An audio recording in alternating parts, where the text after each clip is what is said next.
नमस्कार दोस्तों, daily current affairs के सेशन में आपका हार्दिक स्वागत और अभिनंदन है। आज हम 9 अक्टूबर से 15 अक्टूबर के बीच जो भी महत्वपूर्ण करंट अफेयर्स हैं उनको हम डिस्कस करेंगे, जो कि हमारे आने वाले UPSC, PSC, SSC, bank, railway, पटवारी जैसे एग्ज़ाम्स के लिए काफ़ी हेल्पफुल साबित होंगे। चलिए हम शुरुआत करते हैं अपने पहले करंट अफेयर्स से। इराक के नए राष्ट्रपति के रूप में किसे चुना गया है? तो इराक के नए राष्ट्रपति के रूप में चुना गया है अब्दुल लतीफ़ रशीद को। इन्हें इराक के नए राष्ट्रपति जो है बनाया गया है। किसे बनाया गया है? अब्दुल लतीफ़ रशीद को। अब चलिए हम थोड़ा सा इराक के बारे में जानते हैं। इराक जो है मध्य पूर्व एशिया का एक देश है। यह एक जनतांत्रिक देश है और मोस्टली जो है इसमें मुस्लिम मेजॉरिटी है, मुस्लिम कम्युनिटी के लोग यहाँ पे रहते हैं। इराक के उत्तर में तुर्की है, इसके पूर्व में ईरान, इसके दक्षिण में सऊदी अरब और कुवैत स्थित है और इसके पश्चिम में सीरिया स्थित है और जॉर्डन स्थित है। इसके दक्षिण पूर्व पश्चिम में फारस की खाड़ी है। क्या है? इसके दक्षिण पश्चिम में फारस की खाड़ी स्थित है। ईरान में दो प्रमुख नदियां हैं, दजला और फरात, जो कि काफ़ी इम्पोर्टेंट है, कई बार एग्ज़ाम में आ चुकी हैं। तो दजला और फरात नदी कहाँ से बहती है? इराक से बहती है। इराक की जो राजधानी है वो है बगदाद और इसकी जो मुद्रा है वो है इराकी दिनार। चलिए हम बढ़ते हैं अपने अगले महत्वपूर्ण करंट अफेयर्स की तरफ। अंतर्राष्ट्रीय बालिका दिवस, इंटरनेशनल गर्ल चाइल्ड डे कब मनाया जाता है? तो ये मनाया जाता है 11 अक्टूबर को। हर वर्ष 11 अक्टूबर को इंटरनेशनल गर्ल चाइल्ड डे मनाया जाता है, अंतर्राष्ट्रीय बालिका दिवस। दुनिया भर में बालिकाओं की हिस्सेदारी को बढ़ाने के लिए और उनके शिक्षा कैरियर का मार्ग प्रशस्त करने के उद्देश्य से हर वर्ष 11 अक्टूबर को अंतर्राष्ट्रीय बालिका दिवस मनाया जाता है। और संयुक्त राष्ट्र ने जो है 19 दिसंबर 2011 को एक प्रस्ताव पारित किया था इस दिवस को मनाने का, और 11 अक्टूबर 2012 से जो है इसको पहली बार मनाया गया था। संयुक्त राष्ट्र जो है इसको हर वर्ष मनाता है। चलिए हम बढ़ते हैं चलिए एक चीज़ हम भूल गए थे, इस वर्ष की जो थीम है, तो इस वर्ष की थीम है अब हमारा समय है, हमारे अधिकार, हमारा भविष्य। It means our time is now, our rights and our future, इसकी इस वर्ष की थीम है। चलिए हम बढ़ते हैं अपने अगले महत्वपूर्ण करंट अफेयर्स की तरफ।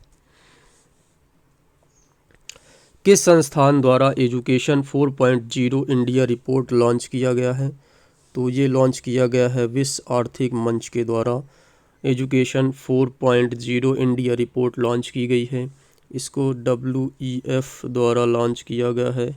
वर्ल्ड इकोनॉमिक फोरम जो है इसकी स्थापना जनवरी 1971 में की गई थी। जनवरी 1971 में की गई थी और इसका जो मुख्यालय है वह स्विट्ज़रलैंड में स्थित है। ठीक है, ये काफ़ी इम्पोर्टेंट है। चलिए हम बढ़ते हैं अपने अगले महत्वपूर्ण करंट अफेयर्स की तरफ। भारत ने किस देश के साथ वैक्सीन एक्शन प्रोग्राम को वर्ष 2027 तक बढ़ा दिया है? तो ये बढ़ा दिया है संयुक्त राज्य अमेरिका। भारत ने किस देश के साथ वैक्सीन एक्शन प्रोग्राम को वर्ष 2027 तक बढ़ा दिया गया है? तो ये संयुक्त राज्य अमेरिका के साथ जो है बढ़ा दिया गया है। अब हम थोड़ा सा USA के बारे में जानते हैं, काफ़ी इम्पोर्टेंट है। USA जो है उत्तरी अमेरिका में स्थित है, और इसमें जो है 50 राज्य हैं और ये बेहद विकसित देश है। और दुनिया की इसमें कुल आबादी का मात्र 4.3% है, लेकिन अमेरिका की जो संपत्ति है दुनिया की कुल संपत्ति का इसका 40%। अब देख सकते हैं कि केवल 4.3% यहाँ की पॉपुलेशन है और वो पॉपुलेशन दुनिया भर का जो भी संपत्ति है उसका 40% हिस्सा है। अमेरिका की जो राजधानी है वाशिंगटन डीसी है और यहाँ के राष्ट्रपति जो बाइडेन हैं। उपराष्ट्रपति कमला हैरिस हैं, भारतीय मूल की हैं और यहाँ की मुद्रा है अमेरिकन डॉलर। चलिए हम बढ़ते हैं अपने अगले महत्वपूर्ण करंट अफेयर्स की तरफ।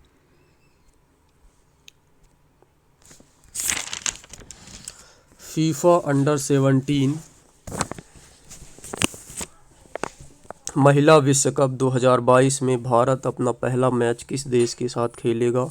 तो ये खेलेगा यूएसए के साथ।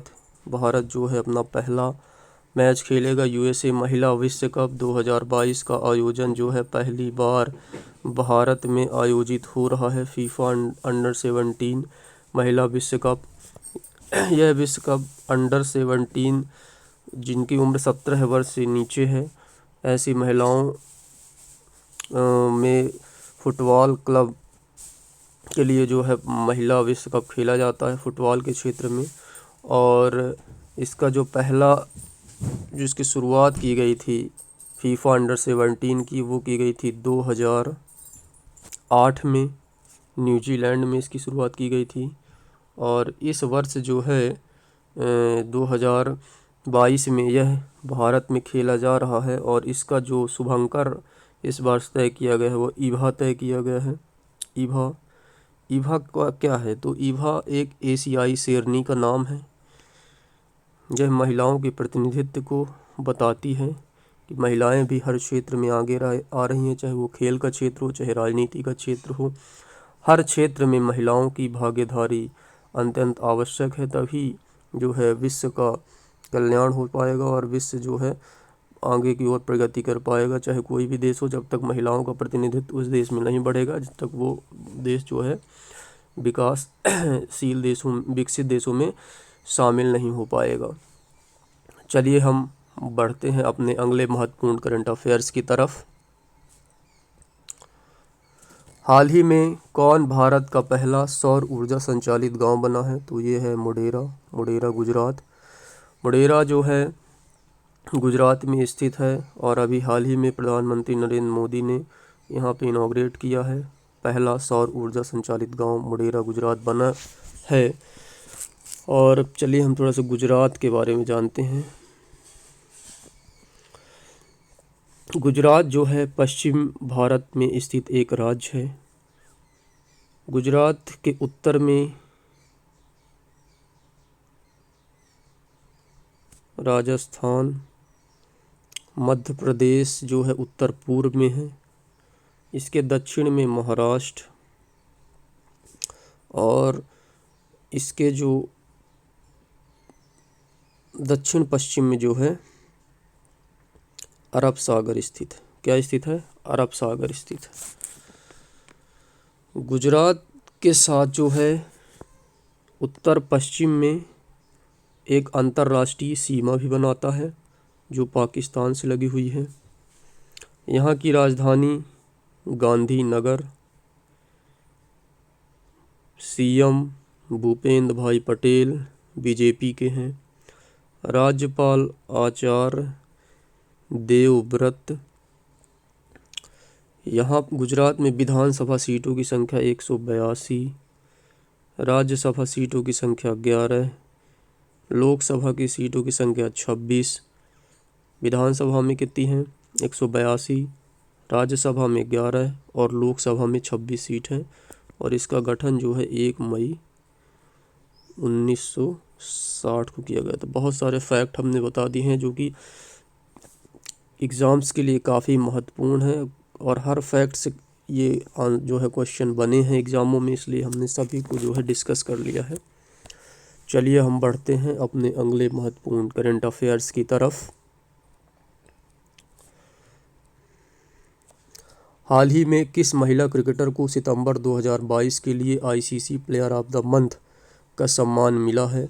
तो ये मिला है हरमनप्रीत कौर, जो कि भारत की क्रिकेट खिलाड़ी हैं, महिला क्रिकेट खिलाड़ी हैं। उनको जो है 2022 के लिए महिला कैटेगरी में ICC player of the month award जो है मिला है।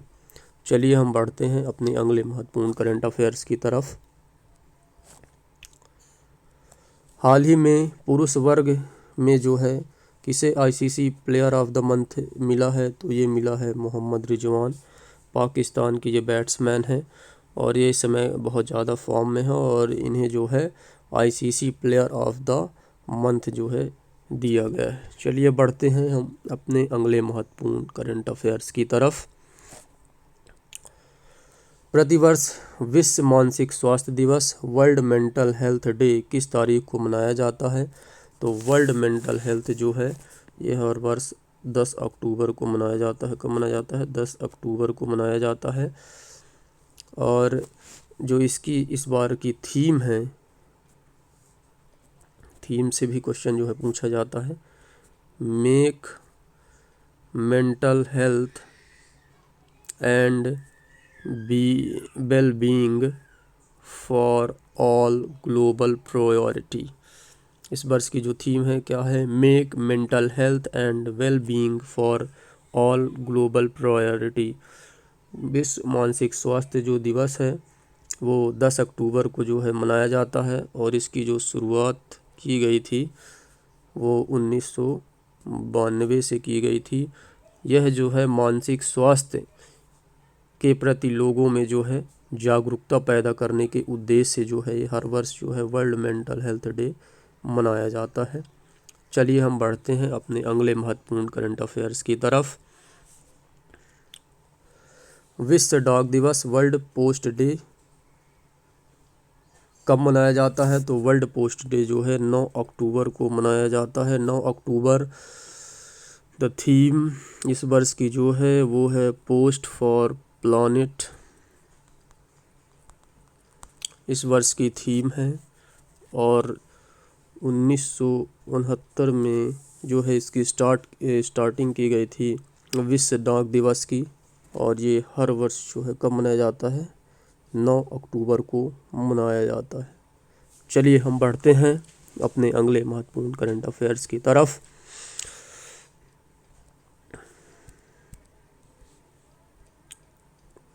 हाल ही में कितने लोगों को अर्थशास्त्र के क्षेत्र में 2022 का नोबेल पुरस्कार मिला है, तो हाल ही में जो है 3 लोगों को, कितने लोगों को? 3 लोगों को अर्थशास्त्र के क्षेत्र में 2022 का नोबेल पुरस्कार मिला है।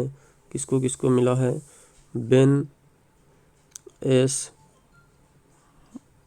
बर्नानके को, इसके बाद मिला है डगलस डायमंड को और इसके बाद मिला है फिलिप डायबगीस को। तो ये 3 लोगों को जो है हाल ही में अर्थशास्त्र के क्षेत्र में नोबेल पुरस्कार मिला है और ये किस लिए दिया गया है? ये दिया गया है बैंकों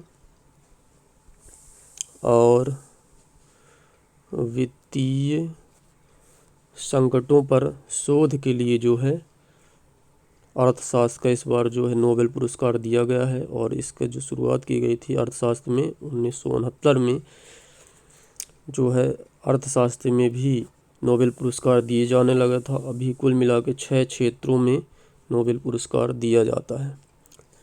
चलिए हम बढ़ते हैं अपने अगले महत्वपूर्ण करंट अफेयर्स की तरफ। किस राज्य ने भारत के पहले कडावूर स्लेंडर लोरिस अभयारण्य की घोषणा की है, तो ये घोषणा की है तमिलनाडु ने। चलिए हम बढ़ते हैं अपने अगले महत्वपूर्ण करंट अफेयर्स की तरफ। हाल ही में 8 अक्टूबर 2022 को भारतीय वायुसेना ने अपना कौन सा स्थापना दिवस मनाया है, तो ये बनाया है अपना 90वां स्थापना दिवस जो है भारतीय वायुसेना ने मनाया है। और ये हर वर्ष जो है 8 अक्टूबर को मनाया जाता है। इसकी शुरुआत 1932 में इसकी स्थापना हुई थी और इसके जो हेड हैं राकेश सिंह भदौरिया हैं। और हर वर्ष जो है 8 अक्टूबर को भारतीय वायुसेना दिवस मनाया जाता है। चलिए बढ़ते हैं हम अपने अगले महत्वपूर्ण करंट अफेयर्स की तरफ। हाल ही में एलएस बियालियात्स्की और 2 मानवाधिकार संगठनों को किस क्षेत्र में 2022 का नोबेल पुरस्कार मिला है? तो ये शांति के क्षेत्र में मिला है। हाल ही में एलिस बालियात्स्की, जो कि बेलारूस के मानव अधिकार अधिवक्ता हैं, उनको मिला है। प्लस 2 संगठनों को और मिला है, जो रूसी मानवाधिकार संगठन मेमोरियल और एक यूक्रेनी मानवाधिकार संगठन है, उसको जो है कुल मिला के 2 संगठनों को और एक व्यक्ति को जो है इस वर्ष का शांति का नोबेल पुरस्कार मिला है। चलिए हम बढ़ते हैं अपने अगले महत्वपूर्ण करंट अफेयर्स की तरफ।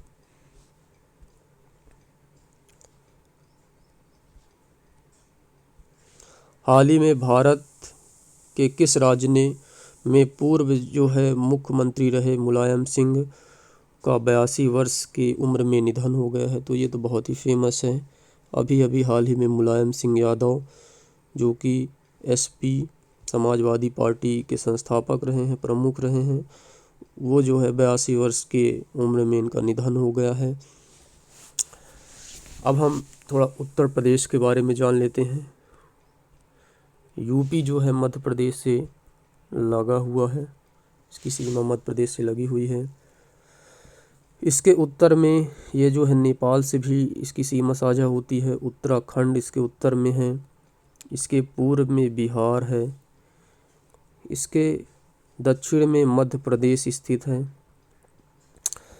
और इसके पश्चिम में हरियाणा, दिल्ली, राजस्थान की सीमा लगती है।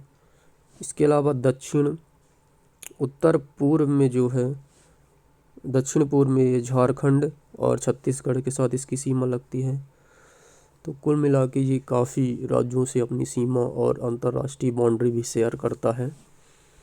उत्तर प्रदेश की जो राजधानी है वो लखनऊ है। इसके राज्यपाल आनंदीबेन पटेल, सीएम योगी आदित्यनाथ। विधानसभा इस उत्तर प्रदेश में 2 सदन हैं। विधान परिषद में 100 सीटें हैं। विधानसभा में 403, राज्यसभा में 31 और लोकसभा में 80 सीटें हैं।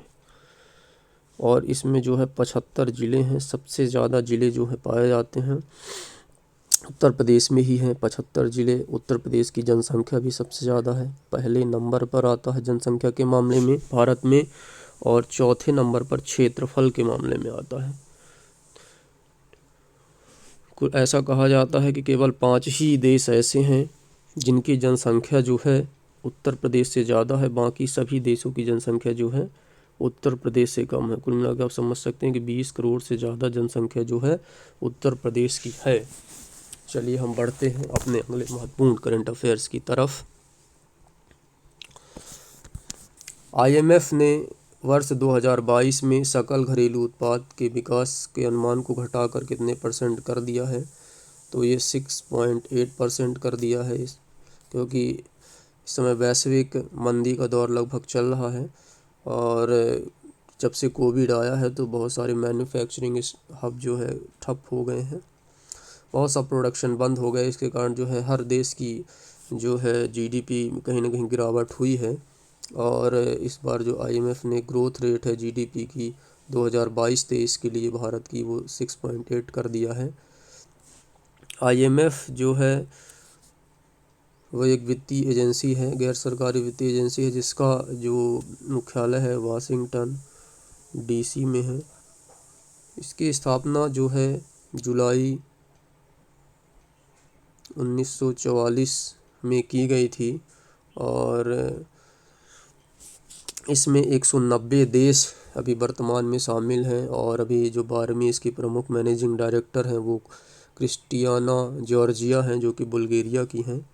तो किसी फैक्ट से जो है क्वेश्चन पूछा जा सकता है, इसलिए हर चीज़ को आप डीपली पढ़िए ताकि क्वेश्चन कहीं से भी आए आप उसका जवाब दे सकें। चलिए हम सेशन के अंत में जो हम अनुच्छेद डिस्कस करते हैं उसको हम आज डिस्कस करेंगे। अनुच्छेद 148। अनुच्छेद 148 में भारत का नियंत्रक महालेखा परीक्षक के बारे में बताया गया है कि भारत का एक नियंत्रक और महालेखा परीक्षक होगा। ये कब किसमें बनाया गया? अनुच्छेद 148 में। अनुच्छेद 149 इसमें नियंत्रक महालेखा परीक्षक के कर्तव्य और शक्तियों के बारे में बताया गया है। अनुच्छेद 150 में संघ के राज्यों के लेखन का प्रारूप के बारे में बताया गया है। अनुच्छेद 153 में राज्यों के राज्यपाल के बारे में बताया गया है। अनुच्छेद 154 में राज्य की कार्यपालिका की शक्ति के बारे में बताया गया है। अनुच्छेद 155 में राज्यपाल की नियुक्ति के बारे में बताया गया है। चलिए फिर से हम रिवीजन एक बार कर लेते हैं। अनुच्छेद 148 भारत का नियंत्रक एवं महालेखा परीक्षक। अनुच्छेद 149 नियंत्रक महालेखा परीक्षक की कर्तव्य और शक्तियाँ। अनुच्छेद 150 में संघ के राज्यों का लेखन का प्रारूप। अनुच्छेद 153 में राज्यों के राज्यपाल। अनुच्छेद 154 में राज्य की कार्यपालिका की शक्ति और अनुच्छेद 155 में राज्यपाल की नियुक्ति। अनुच्छेद 156 में राज्यपाल की पदावधि, उसका कार्यकाल कितने टाइम का होगा ये बताया गया है। अनुच्छेद 157 में राज्यपाल की नियुक्ति की क्या क्या अर्हताएँ हैं, योग्यताएँ हैं, उसके बारे में बताया गया है। अनुच्छेद 158 में राज्यपाल के पद के लिए कौन कौन सी शर्तें हैं उसके बारे में बताया गया है। अनुच्छेद 159 में राज्यपाल द्वारा जो शपथ और प्रतिज्ञा ली जाती है उसके बारे में बताया गया है। अनुच्छेद 163 में राज्यपाल को सलाह देने के लिए एक मंत्रिपरिषद होगी, उसके बारे में बताया गया है। चलिए एक बार हम फिर से रिवाइज कर लेते हैं। अनुच्छेद 156 राज्यपाल की पदावधि। अनुच्छेद 157 राज्यपाल नियुक्त होने की अर्हताएँ। अनुच्छेद 158 राज्यपाल के पद के लिए शर्तें। अनुच्छेद 159 राज्यपाल द्वारा ली गई शपथ प्रतिज्ञा। अनुच्छेद 163 राज्यपाल को सलाह देने के लिए मंत्रिपरिषद। चलिए अब हम डिस्कस करेंगे कुछ महत्वपूर्ण डेज जो कि एग्ज़ाम्स के लिए काफ़ी महत्वपूर्ण है। 8 अक्टूबर को हम मनाते हैं इंडियन एयरफोर्स डे। 9 अक्टूबर को वर्ल्ड पोस्ट ऑफिस डे। 10 अक्टूबर को नेशनल पोस्ट डे। 2 अक्टूबर को थर्सडे को हम वर्ल्ड साइड डे मनाते हैं और 11 अक्टूबर को international day of girl child day मनाया जाता है। 12 अक्टूबर को वर्ल्ड अर्थॉरिटीज़ डे मनाया जाता है। 13 अक्टूबर को UN international day for natural disaster reduction मनाया जाता है और 14 अक्टूबर को वर्ल्ड स्टैंडर्ड डे मनाया जाता है। चलिए सेशन के लास्ट में हम कुछ सुविचार के बारे में पढ़ते हैं। जिसके विचार सुंदर हों वह व्यक्ति कभी और कहीं भी पराजित नहीं होता, सफलता उसको निश्चित मिलती है। मेहनत, कर्म और उचित ज्ञान के बिना कोई भी व्यक्ति सफलता हासिल नहीं कर सकता है। सफलता की प्राप्ति के लिए आपके मन और विचारों का शुद्ध होना भी अत्यंत आवश्यक है। इसी शुभ विचारों के साथ हम इस सेशन को समाप्त करते हैं। आशा करते हैं कि यह सीरीज़ आपको काफ़ी पसंद आ रही होगी और ज़्यादा से ज़्यादा लोगों को आप इसको शेयर करिए, सब्सक्राइब करिए, लाइक करिए। चलिए आपका बहुत बहुत धन्यवाद।